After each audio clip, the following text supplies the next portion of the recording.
તથા વાલા વિદ્યાર્થીની બહેનો તથા ભાઈઓ, મારું નામ પરમાર ક્રિશા છે. હું ધોરણ 4 માં અભ્યાસ કરું છું. મારી શાળાનું નામ શ્રી મોટા કુટોડા કન્યા શાળા છે. મારી વાર્તાનું નામ બકરી અને તેના બે બચ્ચા છે. મારી વિનંતી છે કે તમે સૌ શાંતિથી સાંભળજો. એક સરસ મજાનું જંગલ હતું. તેમાં એક બકરી ને તેના બે બચ્ચા રહેતા હતા. બકરી કહે, મારે બે બચ્ચા છે તો મારે ઘર બનાવવું જ પડે ને. પછી બકરી વિચાર કરતા કરતા એને એક વિચાર આવ્યો. તે રસ્તા પર જઈને બેસી ગઈ. ત્યારે જ એક શેરડીના ગાડાવાળો આવ્યો. શેરડીના ગાડાવાળો કહે, બકરી આગી કસ, બકરી આગી કસ. બકરી કહે, બકરી તારી માં ને બકરી તારી બેન. બકરી બકરી શું કરશો? બકરી બહેન નથી કહેવાતું. ગાડાવાળો કહે, ભૂલ થઈ ગઈ બકરી બહેન, ભૂલ થઈ ગઈ, મને માફ કરો. બકરી કહે છે, ઠીક છે, તું 2-3 શેરડીના ભારા મેકતો જતો, હું તને જવા દઉં. ગાડાવાળો કહે છે, ઠીક છે.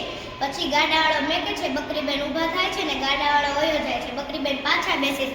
ત્યારે એક ટોપરાના ગાડાવાળો આવે છે. ટોપરાના ગાડાવાળો કહે, બકરી આગી કસ, બકરી આગી કસ. બકરી બેન ફરી બોલે છે, બકરી તારી માં ને બકરી તારી બેન. બકરી બકરી શું કરશો? બકરી બહેન નથી કહેતો. ગાડાવાળો કહે છે, ભૂલ થઈ ગઈ બકરી બહેન, માફ કરો મને, માફ કરો. બકરી કહે, ઠીક છે, 2-3 ટોપરાના પોટકા મેકતો જતો, હું તને જવા દઉં. ગાડાવાળો કહે છે, ઠીક છે. બકરી બહેન ઊભા થાય છે ને 2-3 ટોપરાના ભારા મેકીને વયો જાય છે. બકરી બહેન પાછા રસ્તા પર બેસે છે. ત્યારે ગોળના ડબ્બાવાળો આવે છે. ગોળના ડબ્બાવાળો કહે, બકરી આગી કસ, બકરી આગી કસ. બકરી બહેન ફરી બોલે છે, બકરી તારી માં ને બકરી તારી બેન. બકરી બકરી શું કરશો? બકરી બહેન નથી કહેવાતું. પછી ગાડાવાળો કહે, ભૂલ થઈ ગઈ બકરી બહેન, ભૂલ થઈ ગઈ, મને માફ કરો. બકરી કહે, ઠીક છે, તું 2-3 આયા ગોળના ડબ્બા મેકતો જતો, હું તને જવા દઉં. બકરી પાછી ઊભી થાય છે ને ગાડાવાળો ગોળના ડબ્બા આયા મેકી દે છે. પછી બધું સામાન લઈને બકરી પોતાનું ઘર બનાવે છે. ગોળ કેરી ભીતરડી કરે છે, શેરી કેરા દાંડા ઊભા રાખે છે ને ટોપરાથી ઘરના છાયા બનાવે છે. પછી બચ્ચાને કહે છે, ગોળ કેરી ભીતરડી ને શેરી કેરા દાંડા, ટોપરીએ ઘર છાયા, બચ્ચા ચાલો ઘરમાં જઈએ. બચ્ચા તો ખુશ થઈને ઘરમાં જાય છે. પછી બીજા દિવસે માં કહે છે, હું છે ને તમારી માટે ને મારી માટે ખાવાનું શોધવા જાઉં છું. તમે આયા રહેજો, હું આવીશ ને તો દરવાજો પકડાવીશ તો જ તમારે દરવાજો ખોલવાનો છે, નગર ખોલતા નહીં.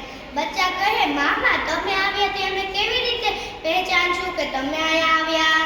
પછી બકરી કહે છે, હું તમને ગીત કહેતી જાઉં છું, તે તમે ધ્યાનથી મગજમાં રાખજો. હું આવીને ગીત ગાઈશ તો જ તમારે દરવાજો ખોલવાનો છે. પછી બકરી બહેન તેના બચ્ચાને ગીત કહે છે, ગોળ કેરી ભીતરડી ને શેરી કેરા દાંડા, ટોપરીએ ઘર છાયા, બચ્ચા બારણા ઉગાડો.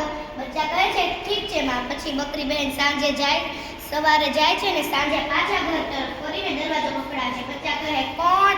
બકરી બહેન, ગોળ કેરી ભીતરડી ને શેરી કેરા દાંડા, ટોપરીએ ઘર છાયા, બચ્ચા બારણા ઉગાડો. બચ્ચા તો બારણા ઉગાડીને તેની માને હેત કરે છે. બીજા દિવસે બકરી બહેન પાછા ફરે છે.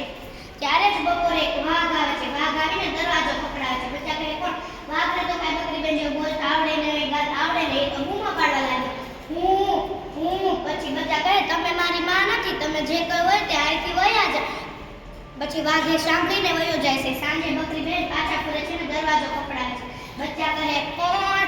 બકરી બહેન, ગોળ કેરી ભીતરડી ને શેરી કેરા દાંડા, ટોપરીએ ઘર છાયા, બચ્ચા બારણા ઉગાડો. બચ્ચા બારણા ઉગાડીને તેની માને હેત કરે છે. પછી ત્રીજા દિવસે બકરી બહેન પાછા ફરે છે ને વાઘ આવે છે.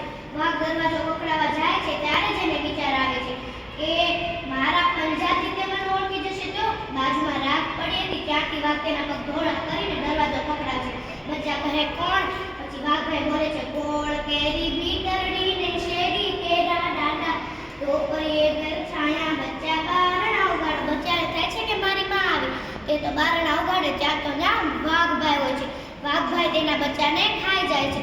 પછી બકરી બહેન સાંજે ઘર તરફ ફરે છે. પોતાનું ઘર ખુલ્લું અને બચ્ચા નહીં એ જોઈને તો શોક થઈ જાય છે. અસ્તુ આ વાર્તામાંથી શીખવા મળે છે કે માતા પિતાએ કોઈ દિવસ પોતાના બાળકોને એકલા મેકીને જવા નહીં.